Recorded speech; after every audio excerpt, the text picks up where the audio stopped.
Habang papalapit na ang eleksyon, ay dumadami pa ang petisyon na inihahain sa COMELEC upang ipakansila ang kandidatura ni Presidential Aspirant Bongbong Marcos sa pagkapangulo.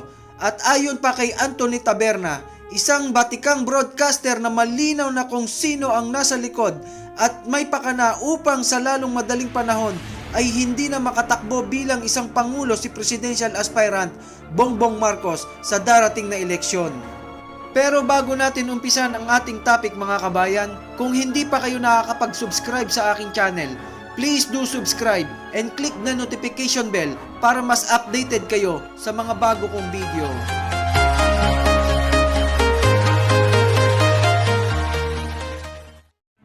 At dumating pa sa punto na sinisisi ni Pangulong Duterte na kung bakit Vice Presidente lamang ang tinakbuhan ng kanyang anak na si Mayor Sara Duterte. Narito ang naging pahayag ng batikang broadcaster na si Anthony Taberna. Meron pong isang pangyayari ngayon lang. About 20 minutes ago, 20-30 minutes ago, nagkaroon po ng Zoom meeting ang mga national council, executive committee ng partidong Lakas CMD. At sa pagpupulong po na ito ay dumalo ang bago nilang miyembro na si Mayor Sara Duterte na nakaberde. At kasama rin po sa mga umattend sa National Council meeting na ito si Senator Bong Revilla, si House Majority Leader Ferdinand Martin Romualdez. Ayan. Tapos nakita ko doon si Congressman Butch Pichay doon sa pinadala sa aking screenshot ng isang umattend doon. At saka si Congressman Crisostomo, naku, nakakalimutan ko yung apelyido mo, Congressman, na Sorsogon. Ayan. Ito po lamang ang latest pa. Officially, ay na-nominate po si Mayor Sara Duterte bilang chairman o bagong tagapangulo ng Lakas CMD. Ayan. Ang bagong chairman po ng partido Lakas CMD ay si Mayor Sara Duterte. Tingnan nyo naman, kapapasok pa lang, siya na po kaagad ang nilagay na chairman. Nagkaroon po ng isang bagong posisyon, ninominate naman at si Sara ay ninominate at tinanggap niya yung nomination. So siya po yung bagong tagapangulo ng Lakas CMD at inilagay po bilang co-chairman si Senator Bong Revilla. Si Senator Bong Revilla. So makikita po ninyo na may pagbabago talaga sa mga partido political natin sa leadership. Kanina, bago lang po ako mag-live, ay nakausap ko po si Senator Bong Revilla. Gusto ko po kasi sabi nga direct from the horse's mouth. Sabi po ni Senator Bong Revilla, inilagay po si Mayor Sara bilang tagapangulo ng partido at she now has the power to take the lead. Parang ganun, Siya po kung saan po niya gustong dalhin ang partido, susunod po ang partido sa kanya. Ganun katindi pala yung pangyayari kanina na yun. Para palang breaking news to. Breaking news. Mga kaibigan. Kaya ang tanong ko kay Senator Bong Revilla, ang ibig sabihin ba nun, ang Lakas CMD ay talagang wholeheartedly sumusuporta dun sa BBM Sara Tandem. Hindi siya sumagot pero alam po ninyo, yung pong termino niyang Sara, we will follow where Sara leads us, parang ganon. Kung ano daw po gusto ni Sara, alam niyo naman, BBM Sara yung tandem nila. Kaya Yun na po yun. Ano. Yun ang isang update po natin. Update number 1. Mainit-init pa yan, ha? Mainit-init pa. Pwede niyong gayahin. Oh. Ngayon, namamalagi bilang presidente ng partido si Congressman Majority Leader Martin Romualdez at Secretary General si Congressman Prospero Butz Pichay. Parang chairman emeritus naman ng partido si dating Pangulong Gloria Macapagal Arroyo. Yun, sila po naman yun, di ba? Kung naalala natin, ang lakas CMD, ang mga leader niya, yung lakas naman, anak lang din niya ng laban eh. 'Di ba parang yung partido yung kaya nga ni dating Pangulong Cory Aquino tapos nanganak kasi Mon Mitra no ang dinala ni ang partido na yon nung 1992 pero ang dinala ni former President Cory Aquino ay si Fidel Ramos. Naalala nyo na. O tama, Ramon Mitra versus Fidel Ramos. Fidel Ramos, lakas CMD yun. Dati lakas pa yan eh. Lakas CMD, lakas Christian Muslim Democrats. Ayun, yun yung naalala natin. Tagal ko na palang nagko-cover ng eleksyon ano. Yung 1992, naayakon ko na po yan. Naabutan ko na po yan. Pero hindi pa ako reporter. No? Well, anyway, ang isa po sa pinakamainit na binabantayan ngayon, hindi po itong kay Mayor Sara. Alam niyo po kung ano? Yung kaso ni presidential aspirant Bongbong Marcos diyan sa COMELEC. Meron pong unang petition tapos nadagdagan pa ng pangalawang petition ng objective po. Ang objective po ay matanggal sa listahan ng mga kandidato si Bongbong Marcos. Alam niyo naman po yung sinasabi po nilang rason. Medyo naguhugas kamay po dito si VP Leni Robredo na naiintindihan naman natin. No? Naiintindihan natin. Tapos,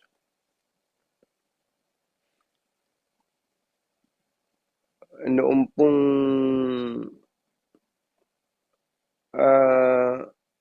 nung isang araw,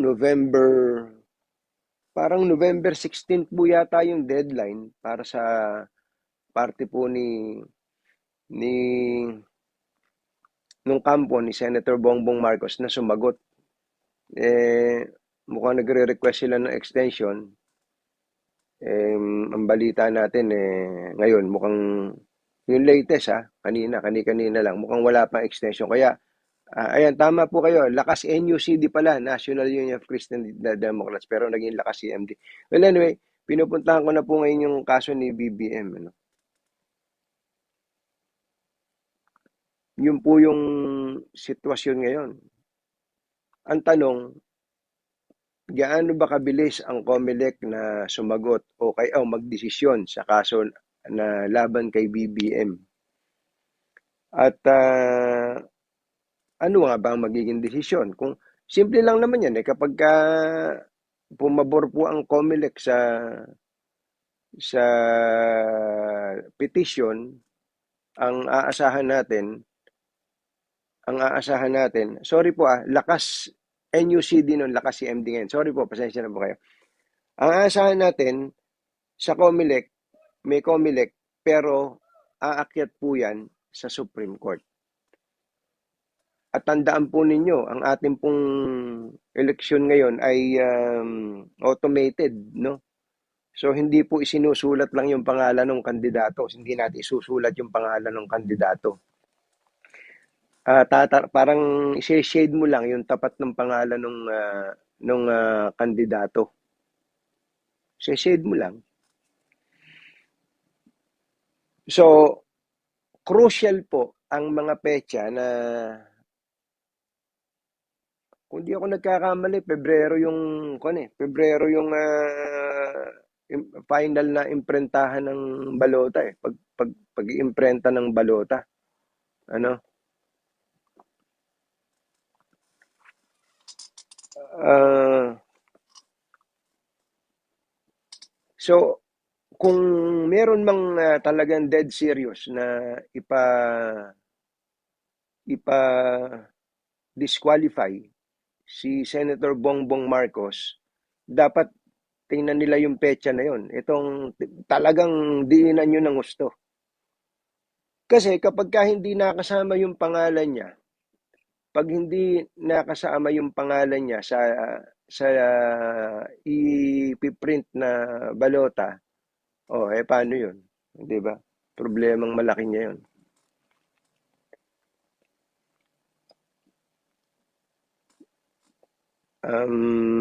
Pero at saka bukod doon, pagka po ang kaso ay hindi na desisyonan mga at least 60 days bago ang eleksyon, ang sabi nga po ng mga magagaling na mga election lawyers at mga observer sa ating political system, vox populi na yon, ano?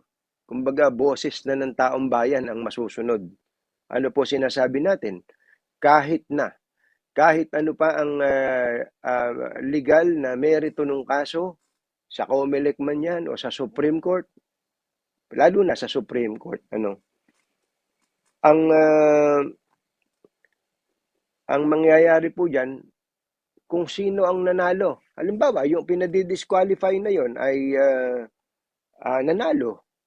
Hindi na po pakikialaman ng Korte Suprema yon. Dahil, lalo na ng Korte Suprema, dahil nagsalita na ang tao, kaya nga Vox Populi. Kaya po, I'm sure, meron pong minamasdan ang mga gigil na ma-disqualify si BBM, ito pong mga petsa na yan. At kung maaari nga, ma-disqualify ka agad. Ang tanong, sino ba ang gustong ma-disqualify si BBM? Although, ang kampo po kasi si Mrs. Leni Robredo po kasi, si VP Leni Robredo, medyo dumidistansya siya dyan. Pero, sabi nga mahirap daw po sabi sa amin sa Nueva Ecija, mahirap kang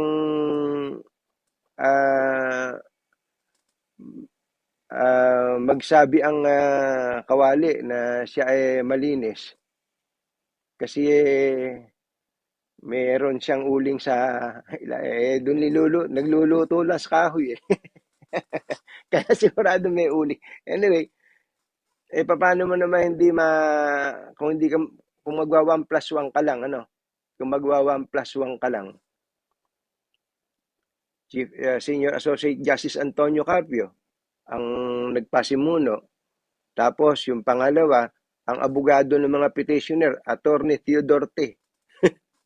Pink na pink, mga kaibigan. Tapos may mga magpa-file pa ng kaso, puro mga kumbaga, ewan ko na, basta kayo na bahala dong mag-isip. Ngayon, sila po yung grupo po nila, wag na kahit na hindi sila mismo yung sumusuporta kay VP Leni Robredo, ang gustong-gusto siyang ma-echapwera, ano? Siguro nga dahil sa alam nila na malakas tong si BBM nakalaban, 'di ba, kung ikaw yung kahit naman sa Olympics, ang gusto mong ma-disqualify ka agad sa basketball team, yung US team, lakas 'Di ba? Yung mga malalakas na Spain, halimbawa, o yung France, malalakas yan. O kaya yung Lithuania, yan, malalakas. Gusto mo matanggal yung malalakas, automatic naman yun. Pero nagkaroon po kasi nagkaroon ng konting komplikasyon. Bakit kanyo? Kasi tumatakbo ngayon na presidente si Senator Bongo. Ano? At naipaliwanag ko na po sa inyo nung nakaraan, ang kandidato po ng administrasyon ngayon na lumilitaw, hindi po si BBM. Diniklara na po ng Malacanang, ng mga taong malapit sa Malacanang at ng Pangulo mismo sa meeting niya sa mga congressman na ang kanyang manok Bongo Sara Duterte. Ano? So Bongo Sara Duterte. Ang tanong, will Senator Bongo benefit from BBM's disqualification? Yes and no. No muna. No. Kung baka sa inis ng mga supporters ni BBM, assuming kung meron tayong senaryo, imbis na ang manok ng administrasyon ng suportahan, pag nalaman nilang ang Malacanang ang lumakad ng disqualification, baka maghanap ng ibang iboboto yun, di ba? Yes, sa kabilang banda, kung iisipin ng mga supporters ni BBM, kesa naman mapunta sa iba, dito na lang tayo kay Bongo. So, ganun po yung senaryo.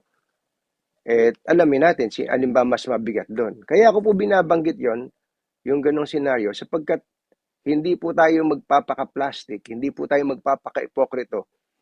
At nabanggit ko na po sa inyo, no offense sa mga taga-Comelec, lahat po ng nakaupo sa Comelec ngayon, appointee ng Pangulong Rodrigo Duterte. So kung sila ay maiimpluwensyahan ng Malacanang, kasi nga hindi naman gusto ng Pangulo si BBM. At kaya nilang tigbakin si BBM as early as now, pwede nilang gamitin yung kanilang impluensya sa Comelec. Hindi ko naman sinasabing gagamitin nila, pero ang binabanggit ko, pwede nilang gamitin. So, to summarize, sino po ba ang pwedeng magka-interest na ma-disqualify si BBM? Number 1, Leni Robredo. Number 2, Senator Bongo / Malacanang. Yun lang po yun. Pero wag po kayong magkakamali. Yun po sa pantaha ko lang po yun. Kasi meron din naman possibility. Tandaan nyo, hindi lang po 3 kandidato natin. BBM, Leni Robredo, Bongo. Hindi lang po 3. Meron pong Ping Lacson. Meron pong Isko Moreno. Meron pong Manny Pacquiao. At meron pong Leody de Guzman. Baka nawawala na sa isip niyo. So, ito po ang binabantayan natin, mga magulang at mga mahal na taga-subaybay. Yung pong magiging pasya ng Comelec. Well, naturally,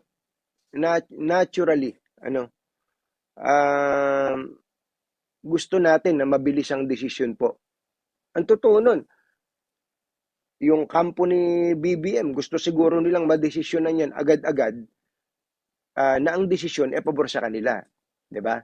At sa kampo naman nung nagpetisyon, at pati na nung mga may interes sa kaso, gusto nila madesisyonan din agad-agad in their favor. Diba? Na pabor po sa kanila. Natural po yun. Kaya, ang ating pakiusap sa Comelec, umaksyon talaga dito ng mabilis. Kasi habang pero kung babalikan kasi natin yung history, pag may mga kasong isinampa sa Comelec na ganyan, kahit in the past,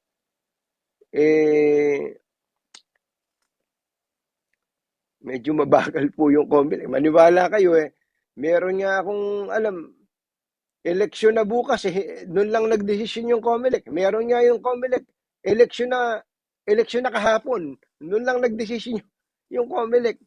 Pero ang sabi nga natin, ang ideal, magdesisyon sila ng mabilis whether it's in favor or against Bongbong Marcos para lang mawala na tong distraction na ito o kung makakarating man ito sa Korte Suprema. At saka maganda ring pag-aralan ito, hindi lang po nating mga miron, pati na rin po ng mga political players, mga stakeholders sa politika, at pati na rin po ng mga law students.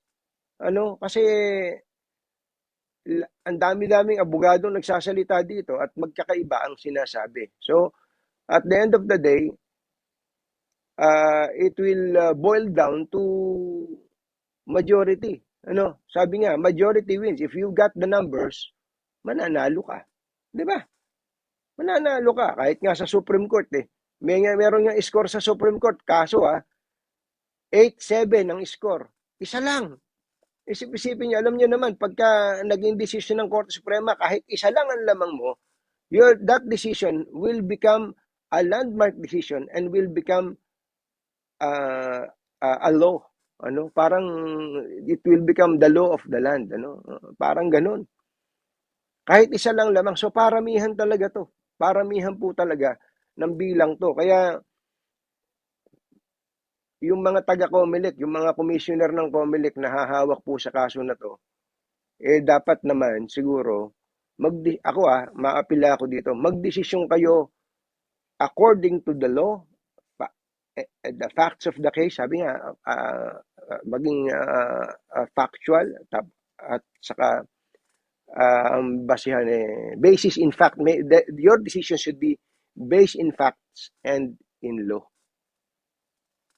No, yun po ang pinakamaganda ron. Hindi yung kaya ka magdedesisyon dahil in-appoint kita. Kaya ka na-appoint dyan ako lumakad na. Wala sanang ganun. Magdesisyon na lang based on merits. Ayun. Batay sa batas, batay sa mga katotohanan na isinamba po yan. Yun po ang pinakamaganda. Hindi lang sa COMELEC, we also appeal to the Supreme Court ng mga magiginoong Your Honor, kailangan po ay makapag-desisyon po ng maayos dito. No? Yun lang po. At may pasok pa ako eh. Napasingit na ako dito sa untahan natin dahil nga mayroon akong breaking news sa inyo na si Sara Duterte was nominated to become the chairman of Lakas CMD, and that nomination was accepted by the mayor of Davao City. Yun lang. Yun lang ang masyado namang mabigat yan. Sabi ni Gracie, palakihan daw ng lagay Katunying. Palakihan daw ng lagay. Katunying lahat ng oligarch may malaki ang yun. Hindi naman siguro. Ayan. Hindi naman siguro. Ako naniniwala ako na sa bandang dulo, ang mga maginoong nangakaroba pa ho yan eh. Nakatoga pa mga yan pagka nagmi-meeting sila. Itong maliban na lang kung mainit kung sira yung aircon nila. Ano? Pero ang mga abogado po dyan sa mga commission, mula sa chairman hanggang commission, mga abogado po ang karamihan po dyan. Meron akong naalala dati na appoint yan hindi abogado eh. Si Luz Tanchanco, naging COMELEC commissioner pero hindi abogado. Pero most of them are lawyers, ano? Sana magdesisyon sila ng ayon sa nararapat, no? Yun. Thank you. Ingat po kayo. Bye-bye. Happy weekend!